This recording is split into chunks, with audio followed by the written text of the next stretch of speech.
guys, welcome to my YouTube channel. Today it's now in the morning. It's now 8:30. We've just feed the pig with the whole corn. Now we've got to fill up their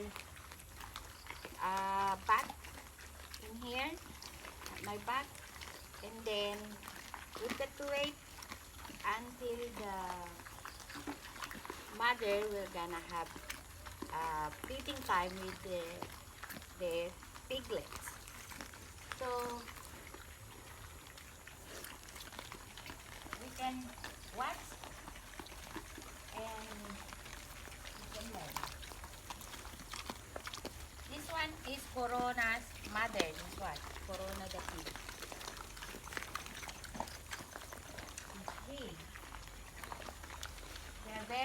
They're very happy eating with whole corn. They love to eat whole corn and rice husk and different types of leaves, like we feed them banana leaves, madre de agua leaves, sweet potato leaves, saloyo leaves, papaya leaves, and cassava leaves, and ipil leaves. They are good for them. It's good for them. So guys, if you want to keep some native pigs and wild pigs, because we have two different types of black pigs in here. We've got wild pigs like wild boar and native pigs. Look at the difference between the native Filipino pigs is this one, this big one here. This is the native Filipino pigs. While they are a little bit bigger and taller. While the wild pigs, they have long nose, elongated nose, and they've got sharp toe. They've got sharp teeth. So when they are more violent, and they are more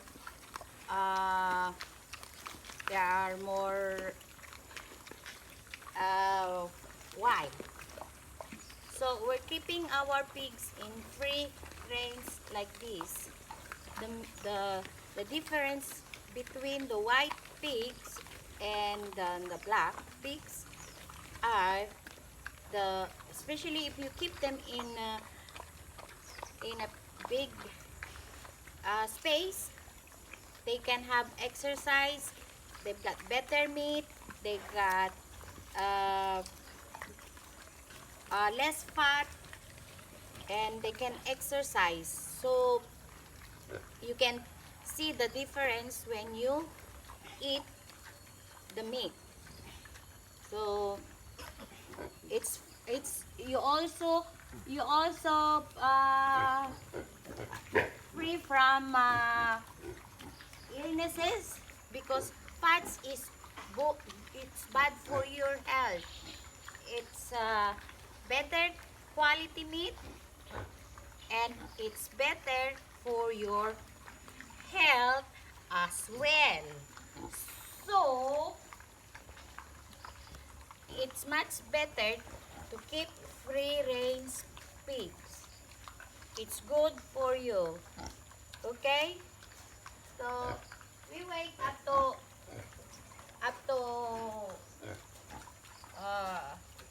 mother will gonna have a breastfeeding time. Okay? So we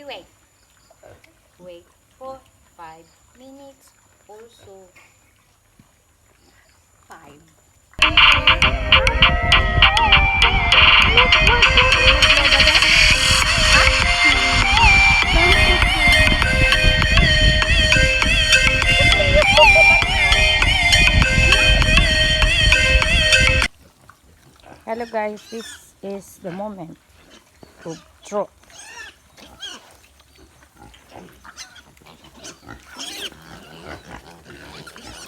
Look when the mother will gonna feed her baby in natural way. The piglets will gonna go and chase the mother so that she will gonna feed them. Look,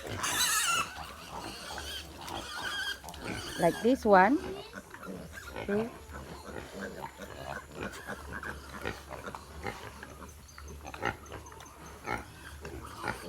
But there's a big one and a small one.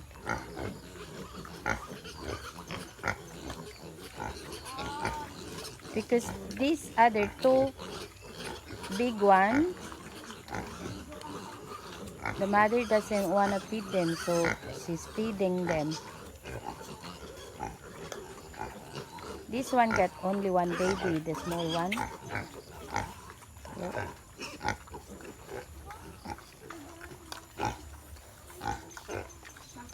In natural way. We don't come and feed them. The baby, we're gonna chase the mother so that she will feed them. See, like that one, she will going to feed them.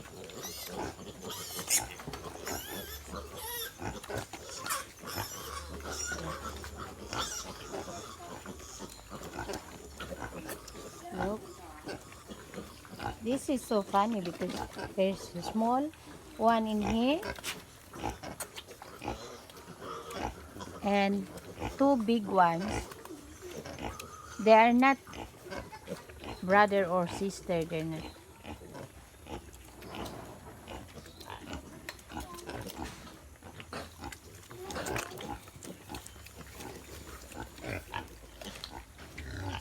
This one is feeding the babies in standing position. Look.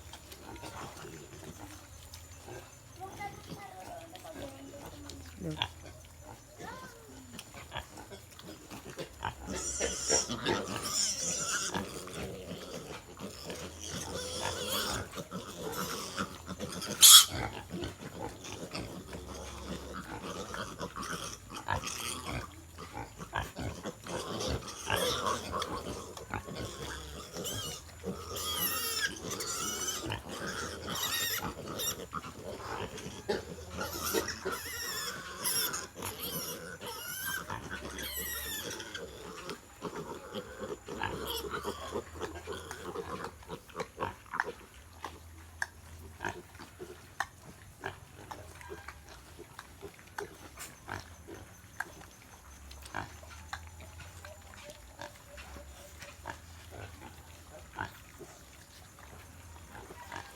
Hello guys.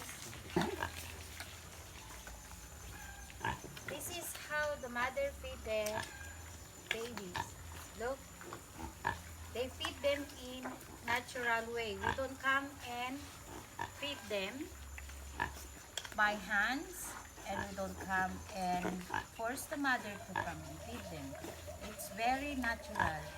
The mother will just feed the babies like this once.